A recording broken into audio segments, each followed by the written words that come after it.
कुछ 2500 साल पहले भारत में कोई राजा हुए थे। अब राजा थे तो उनका कुछ नाम भी होगा, पर उनका नाम हमारी आज की पीढ़ियों को नहीं पता था। पर उस वक्त के लोगों को तो डेफिनेटली पता होगा ही। 2500 साल पहले हमारे पास भाषा और लिपि तो थी, पर उन्हें आज की तरह लिख कर रख लेने यानी प्रिजर्व कर लेने का कोई साधन नहीं था। और जो थे, जैसे पत्ते या पेड़ों की छाल वगैरह, वो जल्दी ही खराब भी हो जाते थे। भाषा थी, उसे लिखने की लिपि भी थी, पर लिखा किस चीज़ पर जाए जो टिके और आने वाली पीढ़ियां उसे पढ़ सके।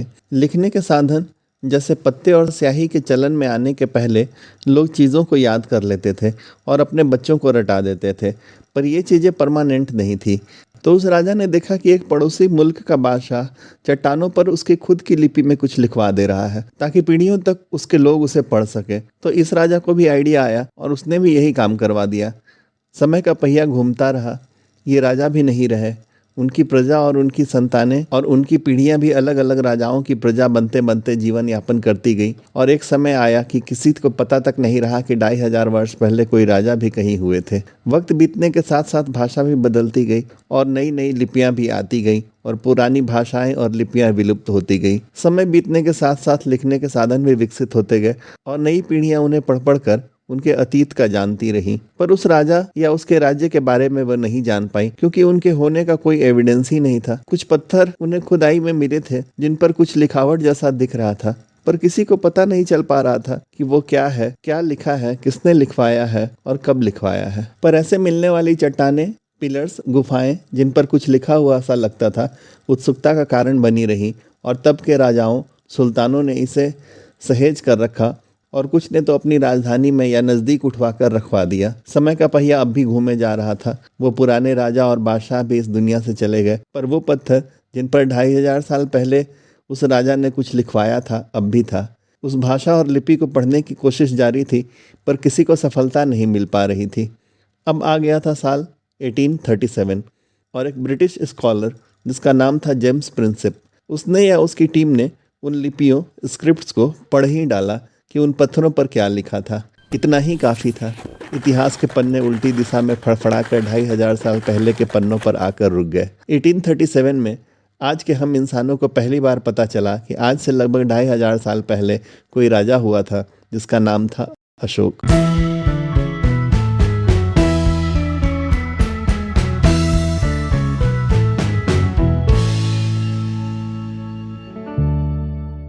नमस्कार दोस्तों, मेरा नाम संजय शरत है और आप देख रहे हैं YouTube चैनल कुछ भी। तो ये हुई भूमिका कि आप किस इतिहास को थोड़ी देर बाद खुद के दिमाग से लिखने जा रहे हैं। आइए अब उन पत्थरों को आपको दे देते हैं, पर इसके पहले उनके बारे में बता भी देते हैं। हमें जितने भी पत्थर मिले हैं जिन पर कुछ लिखा हुआ था, उन्हें इस तरह से क्लासीफाई यानी वर्गीकृत कर देते हैं। हम आपको 8 बड़े बोल्डर्स जिन पे 14 सिमिलर पॉइंट्स लिखे हैं, 7 पिलर्स, कुछ केव्स यानी गुफाएं भी दे देते हैं। मैं इसे आपके लिए पढ़ दूंगा और आप इतिहास लिख डालिए। वो हमें कहाँ कहाँ मिला है और किस किस लिपि में लिखा है, ये देखते हैं। एक मिला है कलसी, देहरादून डिस्ट्रिक्ट उत्तराखंड में। एक मिला है धौली, उड़ीसा में। एक मिला है जौगढ़, गंजाम डिस्ट्रिक्ट उड़ीसा में। एक मिला है येरागुड़ी, आंध्र प्रदेश में। एक मिला है सोपारा, पालघर, महाराष्ट्र में। एक मिला है माउंट गिरनार, जूनागढ़ डिस्ट्रिक्ट में। एक मिला है शहबाजगढ़ी में, जो कि एक गांव है खैबर पख्तून, पाकिस्तान के मर्दन डिस्ट्रिक्ट में। और 8वां बोल्डर मिला है मानसेहरा जिले में, जो पाकिस्तान के ही एक प्रोविंस में है। ये 14 पॉइंट्स 8 में से 6 जगहों पर प्राकृत भाषा में, ब्राह्मी लिपि में, और पाकिस्तान में पाए जाने वाले 2 बोल्डर्स पर प्राकृत भाषा में पर खरोष्ठी लिपि में लिखे गए हैं, जो कि राइट हैंड साइड से लेफ्ट की तरफ लिखी जाती है। और इस वीडियो में हम सिर्फ और सिर्फ मेजर रॉक एडिट्स की बात कर रहे हैं, जो कि 8 जगहों पर मिली है, जिनमें 6 जगहों पर ब्राह्मी स्क्रिप्ट और 2 जगहों पर खरोष्ठी स्क्रिप्ट में वही 14 पॉइंट्स लिखी गई हैं। अब सीधे चलते हैं उन 14 पॉइंट्स पर जो सचमुच लिखे मिलते हैं। ये तो अकाट्य सत्य है। पहला पॉइंट कुछ यूँ लिखा है प्राकृत भाषा में, जिसे हिंदी भाषा में कुछ ऐसा ट्रांसलेशन यानी अनुवाद होता है। आप इतिहास लिखना शुरू कीजिए और ध्यान रहे, सम्राट अशोक के बारे में आप कुछ भी नहीं जानते हैं, कुछ भी नहीं। अब लिखिए। पहली लाइन ये लिखी मिली है, जिसे आपके लिए मिस माइक्रोसॉफ्ट कल्पना जी पढ़ रही हैं। देवताओं के प्रिय राजा पियादस्सी ने धम्म पर यह शिलालेख उकेरा है। यहाँ कोई भी जीवित प्राणी जो मारा गया है उसकी बलि नहीं दी जानी है, न ही किसी उत्सव के आयोजन की अनुमति है। देवताओं के प्रिय राजा पियादस्सी त्योहारों में बहुत बुराई देखते हैं। हालांकि कुछ त्योहार ऐसे भी हैं जिनमें से कुछ देवताओं के प्रिय राजा पियादस्सी को मंजूर हैं। पूर्व में देवताओं के प्रिय राजा पियादस्सी की रसोई में मांस के लिए प्रतिदिन सैकड़ों हजारों जीवित जानवरों को मार दिया जाता था, लेकिन अब धम्म पर इस शिलालेख को लिखते समय केवल 3 जानवर मारे जाते हैं, 2 मोर और 1 हिरण, और हिरण हमेशा नहीं, भविष्य में ये तीनों जानवर भी नहीं मारे जाएंगे। पहले पॉइंट से इतना तो पक्का पता चलता है कि कहीं कोई एक राजा था, उसका नाम पियदस्सी था। उसने अपने जीवन काल में बहुत बड़े चट्टान पर धम्म के बारे में कुछ लिखवाया था। उसने जीवित प्राणियों को मारने से या बलि देने से मना किया था, और ना वो किसी ऐसे उत्सव का आयोजन करने की अनुमति देता था जिसमें बलि दी जाती थी। वह राजा ज़्यादातर त्योहारों में बहुत बुराई देखता था, पर कुछ त्योहार उसे मंजूर थे। इस अभिलेख लिखवाने के पहले उस राजा की रसोई में हर रोज सैकड़ों हजारों जानवर मार दिए जाते थे। जाहिर है कि इतना खाना तो उसके परिवार के लोग भी मिलजुल कर ही खाते होंगे, पर सैकड़ों हजारों जानवर रोज हजम नहीं हुई यह बात। या तो राजा की फैमिली बहुत बड़ी थी, या फिर बचे खाने को वो प्रजा में बांट देता था, या सैकड़ों हजारों ना होते हों, या फिर कुछ बढ़ा चढ़ा कर लिखवा दिया गया हो। कुछ भी हो सकता है। आप इतिहास लिख रहे हैं, जितना अकाट्य सत्य है वही लिखेंगे, या फिर बायस्ड और अपने ही निकाले निष्कर्ष पर अडिग रहेंगे। उस राजा ने खुद को देवताओं का प्रिय और अपना नाम पहले पॉइंट में 3 बार लिखवाया। आगे दूसरा पॉइंट पढ़ते हैं जो उस राजा प्रियदस्सी ने खुदवाया था।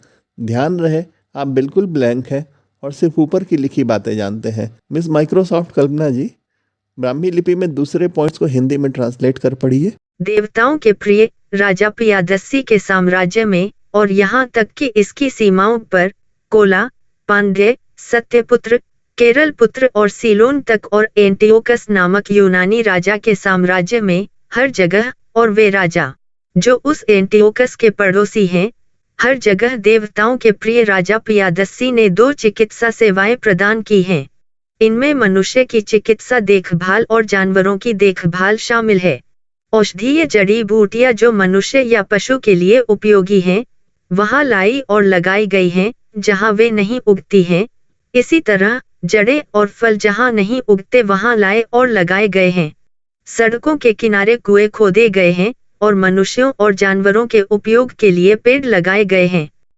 यानी ये कि उस राजा ने मनुष्यों और जानवरों के लिए ट्रीटमेंट का इंतजाम किया था। इसकी राज्य की सीमाओं पर चोला, सत्यपुत्र और केरल पुत्र थे। सिलोन और यूनान के राजा जिसका नाम अंटियोकस था, और उस अंटियोकस के पड़ोसी राजाओं के यहाँ भी राजा पियदस्सी ने मनुष्यों और जानवरों के लिए ट्रीटमेंट का इंतजाम किया था। औषधीय जड़ी बूटियाँ, जड़ें और फल जो इन किन्हीं जगहों पर नहीं उगते थे, वो दूसरी जगह से लाया और लगवाया था। उस राजा ने सड़क के किनारे कुएं खुदवाए और मनुष्यों और जानवरों के उपयोग के लिए पेड़ भी लगवाए थे। अब आगे तीसरा पॉइंट या राज्य विज्ञप्ति पढ़ते हैं जो उस राजा पियदस्सी ने खुदवाया था। ध्यान रहे, अब तक आप सिर्फ ऊपर की पढ़ी बातें ही जान पाए हैं। इस प्रकार देवताओं के प्रिय राजा पियदस्सी कहते हैं, जब मैं 12 वर्ष का शासन कर चुका था तो मैंने निम्नानुसार आज्ञा दी। मेरे साम्राज्य में हर जगह युक्त अधीनस्थ अधिकारी, राजकों, ग्रामीण प्रशासकों और प्रदेशिकों, जिले के प्रमुखों के साथ लोगों को धम्म के साथ साथ अन्य उद्देश्यों के लिए निर्देश देने के लिए हर 5 साल में दौरे पर जाएंगे। माता पिता, मित्रों और संबंधियों का आज्ञाकारी होना, ब्राह्मणों और श्रमणों के प्रति उदार होना अच्छा है। जीवों की हत्या न करना अच्छा है। न केवल थोड़ा खर्च करना बल्कि न्यूनतम संपत्ति का मालिक होना अच्छा है। परिषद अधिकारियों को, राजकों और प्रदेशिकों को उपरोक्त रिकॉर्ड करने का निर्देश देगी, इसे जनता के सामने प्रकट करते हुए और स्पष्ट करते हुए कि क्यों। इस पॉइंट में राजा ने दोनों को निर्देश दिया है, अधिकारियों को भी और प्रजा को भी। दोस्तों, यहाँ एक विराम लेते हैं।